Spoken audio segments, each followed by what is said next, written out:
When you think of Winnie the Pooh, you imagine honeypots, woodland friends, and the warm glow of childhood innocence. But behind one of the world's most beloved children's characters lies a story far darker than anything found in the 100 Acre Wood. This is the true story of Christopher Robin Milne, a real boy whose childhood was stolen, whose identity was hijacked, and whose family was destroyed by the very books that brought joy to millions. What should have been a father's loving tribute became a lifetime of exploitation, humiliation, and unhealed wounds. Winnie the Pooh is not just a character, it's a multi-billion-dollar empire. The friendly bear adorns lunchboxes, bedroom walls, and theme parks across the globe. Disney transformed A. Milne's creation into one of the most recognizable symbols of childhood in human history. But few people know that Winnie the Pooh, Christopher Robin, and all the beloved residents of the 100 Acre Wood were real. They were actual toys belonging to an actual boy, and that boy paid a devastating price for their fame. The contrast between the gentle fictional world and the harsh reality of Christopher Robin Milne's life is almost unbearable. The stories promised forever friendship and simple happiness, but the real story delivered isolation, resentment, and family collapse. Christopher Robin Milne was born on August 21, 1920, in Chelsea, London, the only child of author A. Milne and his wife Dorothy de Selincourt. For his first birthday, Christopher received a teddy bear from the famous London department store Harrods. The bear was originally named Edward, but the name would soon change in a way that would alter the course of the boy's entire life. During visits to the London Zoo, young Christopher became enchanted with Winnipeg, a Canadian black bear who had become a popular attraction. The boy began calling his teddy bear Winnie after the bear. The second part of the name, Pooh, came from a swan the family had encountered during their country walks. Together, Winnie the Pooh was born, not in imagination, but in the playroom of a real child. Christopher's other toys joined the cast of characters that would become immortal. Piglet, Eeyore, Kanga, Roo, and Tigger were all real stuffed animals that sat on Christopher's bed and accompanied him through childhood. The 100 Acre Wood itself was based on Ashdown Forest, the area surrounding the Milne family's country home, Cochford Farm, in East Sussex. The real forest contained many of the locations described in the books, including a bridge where Christopher and his father would play Pooh sticks, dropping sticks into the stream below and racing to see who's emerged first on the other side. These were genuine memories, real places, and authentic moments of childhood, before they became public property. A. Milne watched his son play with his toys and saw literary gold. In 1924, he published a poem titled Teddy Bear in Punch magazine, introducing the world to Christopher Robin and his bear. The response was immediate and enthusiastic. In 1926, Milne published Winnie the Pooh, followed by Now We Are Six in 1927, and The House at Pooh Corner in 1929. The books were instant classics, translated into dozens of languages and read in households around the world. Christopher Robin Milne, at just 6 years old, became famous.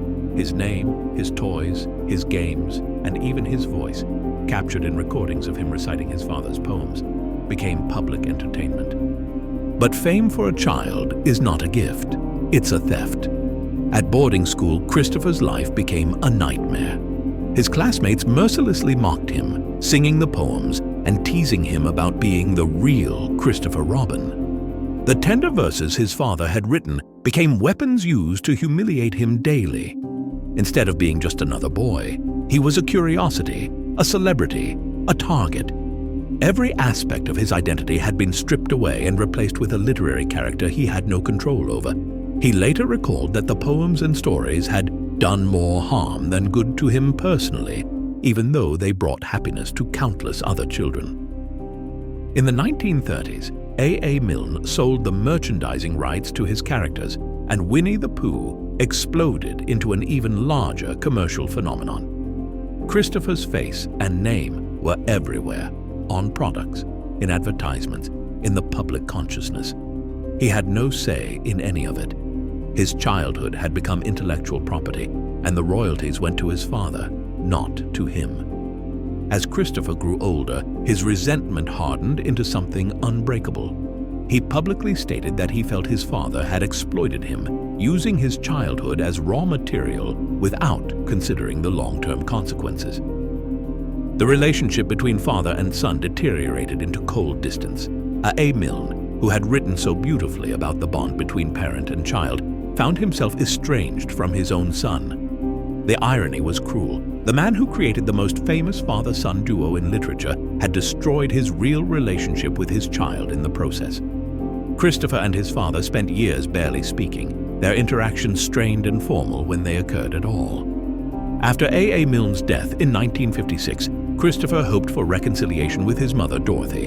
Instead, she refused all contact with him. Until her own death, Dorothy maintained a complete break with her son, leaving Christopher without either parent. The family that had once been photographed together, smiling for the press alongside the famous toys, had disintegrated entirely. Christopher worked as a bookseller and eventually opened his own bookshop, deliberately choosing a life far removed from the literary fame that had defined his childhood. Although the Winnie the Pooh franchise continued to generate enormous wealth, Christopher largely refused to profit from it, wanting nothing to do with the empire built on his stolen youth. In his autobiographies, The Enchanted Places, 1974, and The Path Through the Trees, 1979, Christopher Robin Milne documented his complex, painful relationship with the Pooh legacy. His own words reveal the depth of his internal conflict. On one hand, he expressed genuine affection for his childhood and the real memories behind the stories. He loved the actual 100 Acre Wood, the real games he played, and the authentic moments with his toys.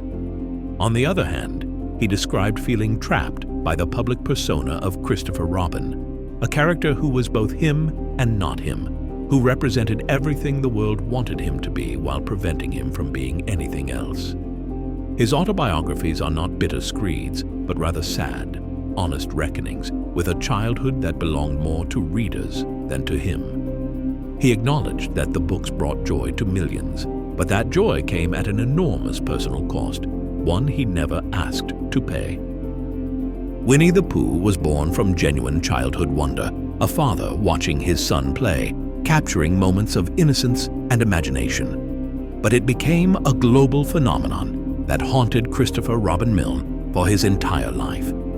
The character Christopher Robin was immortalized as the embodiment of perfect childhood, forever young, forever happy, forever playing in the forest with his friends. The real Christopher Robin grew old carrying the weight of that impossible image, struggling to be seen as a real person rather than a nostalgic symbol. His father's creation brought comfort to generations of children around the world, but it brought torment to the one child who mattered most. Christopher Robin Milne died on April 20th, 1996, at the age of 75. By then, Disney had acquired the rights to Winnie the Pooh, transforming it into one of the most profitable franchises in entertainment history. Today, Winnie the Pooh generates billions of dollars annually through films, merchandise, theme park attractions, and licensing deals.